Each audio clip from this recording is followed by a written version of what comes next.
प्रधानमंत्री नरेंद्र मोदी ने आज देशवासियों के साथ अपने मन की बात साझा की। साल 2016 के पहले और मन की बात के 16वें संस्करण में विभिन्न विषयों पर अपने विचार रखते हुए प्रधानमंत्री ने स्वच्छता अभियान में देशवासियों के योगदान की सराहना की। उन्होंने किसानों के लिए शुरू की गई प्रधानमंत्री फसल बीमा योजना का भी जिक्र किया। साल 2016 में मन की बात के पहले संस्करण में प्रधानमंत्री नरेंद्र मोदी ने प्रधानमंत्री फसल बीमा योजना को किसानों के लिए सरकार की तरफ से एक बड़ा उपहार बताया। प्रधानमंत्री ने कहा कि ये योजना किसानों को प्राकृतिक आपदाओं से बचाने में कारगर साबित होगी। उन्होंने किसानों से बड़ी संख्या में इस योजना से जुड़ने की अपील की। किसान का एक सबसे बड़ा संकट है प्राकृतिक आपदा में उसकी पूरी मेहनत पानी में चली जाती है, उसका साल बर्बाद हो जाता है। उसको सुरक्षा देने का एक ही उपाय अभी तो ध्यान में आता है और वो है फसल बीमा योजना। 2016 में भारत सरकार ने एक बहुत बड़ा तोहफा किसानों को दिया है, प्रधानमंत्री फसल बीमा योजना। नई बीमा योजना में किसानों के लिए प्रीमियम की अधिकतम सीमा खरीफ की फसल के लिए 2% और रबी की फसल के लिए 1.5% होगी। प्रधानमंत्री ने कहा कि हरियाणा में शुरू किए गए बेटी बचाओ बेटी पढ़ाओ अभियान के फलस्वरूप लोगों की मानसिकता में जबरदस्त बदलाव आया है। हरियाणा में बेटियों की संख्या में बहुत तेजी से वृद्धि हो रही है। प्रधानमंत्री ने सामाजिक परिवर्तन के लिए हरियाणा को बधाई दी। मुझे इस बात की खुशी है कि मैंने बेटी बचाओ बेटी पढ़ाओ अभियान का प्रारंभ हरियाणा से किया था, क्योंकि हरियाणा में सेक्स रेशियो में बहुत गड़बड़ हो चुकी थी। लेकिन मैंने काम किया और मैं आज हरियाणा को हृदय से अभिनंदन करता हूं कि उन्होंने इस बात को अपनी बात बना ली और आज बेटियों के जन्म की संख्या में बहुत तेजी से वृद्धि हो रही है। प्रधानमंत्री ने खादी अपनाने पर जोर देते हुए कहा कि खादी अपने आप में अब एक प्रतीक बन गया है। हालांकि अभी खादी को बाजार में अपनी जगह बनानी होगी। साथ ही उन्होंने ये भी कहा कि खादी के ज्यादा इस्तेमाल से रोजगार के अवसर पैदा होंगे। खादी में करोड़ों लोगों को रोजगार देने की ताकत है।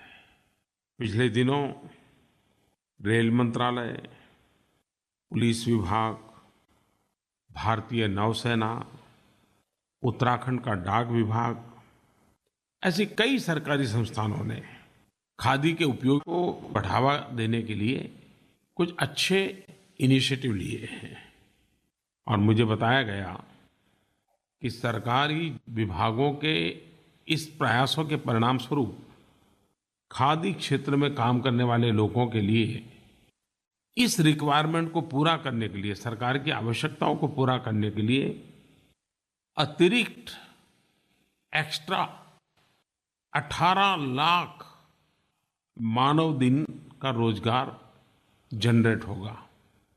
स्वच्छता पर लोगों के प्रयासों की प्रशंसा करते हुए प्रधानमंत्री ने कहा कि देशवासी स्वच्छता के साथ अब सौंदर्य को भी जोड़कर देख रहे हैं। इस संदर्भ में उन्होंने देश भर में रेलवे स्टेशनों को सुंदर बनाने में नागरिक प्रयासों की सराहना की।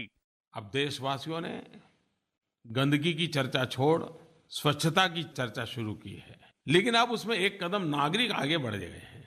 उन्होंने स्वच्छता के साथ सौंदर्य जोड़ा है। एक प्रकार से सोने पे सुहागा। और खास करके ये बात नजर आ रही है रेलवे स्टेशनों पर।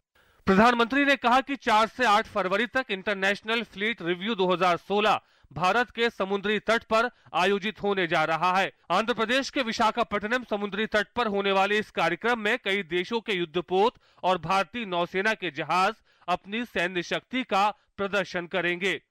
दुनिया के कई देशों के युद्धपोत, नौसेना के जहाज आंध्र प्रदेश के विशाखापट्टनम के समुद्री तट पर इकट्ठे हो रहे हैं।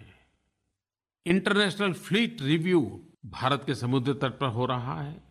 विश्व की सैन्य शक्ति और हमारी सैन्य शक्ति के बीच तालमेल का एक प्रयास है, एक जॉइंट एक्सरसाइज है, बहुत बड़ा अवसर है।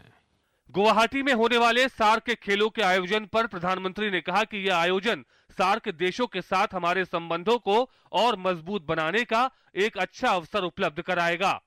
भारत के पूर्वी छोर गुवाहाटी में खेलकूद समारोह हो रहा है, सार्क देशों का खेलकूद समारोह। सार्क देशों के हजारों खिलाड़ी गुवाहाटी की धरती पर आ रहे हैं। खेल का माहौल, खेल का उमंग, सार्क देशों की नई पीढ़ी का एक भव्य उत्सव आसाम में गुवाहाटी की धरती पर हो रहा है।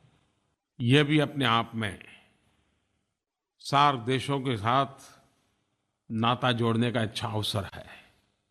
इन सब मुद्दों के अलावा प्रधानमंत्री ने कई अन्य मुद्दों पर भी विस्तार से बात की। उन्होंने कहा कि 16 जनवरी को आयोजित स्टार्टअप इंडिया पहल ने स्टार्टअप व्यवसायों के बारे में विभिन्न भ्रांतियों को सफलतापूर्वक संबोधित किया है। प्रधानमंत्री ने यह भी कहा कि मन की बात कार्यक्रम अब किसी भी समय और मोबाइल फोन नंबर 8190881908 पर एक मिस कॉल करके सुना जा सकता है। देश के लोगों को एक बड़ा तोहफा देते हुए प्रधानमंत्री ने कहा कि मन की बात हिंदी के अलावा अन्य भाषाओं में भी उपलब्ध होगा। उन्होंने मीडिया से भी अपील की कि वो मन की बात कार्यक्रम की अच्छी बातों को विभिन्न माध्यमों से प्रचारित करें, ताकि 10वीं और 12वीं की परीक्षा देने जा रहे छात्र उनको पढ़कर और देखकर सीखे कि तनाव मुक्त परीक्षा कैसे दी जाए। Bureau report, DD news.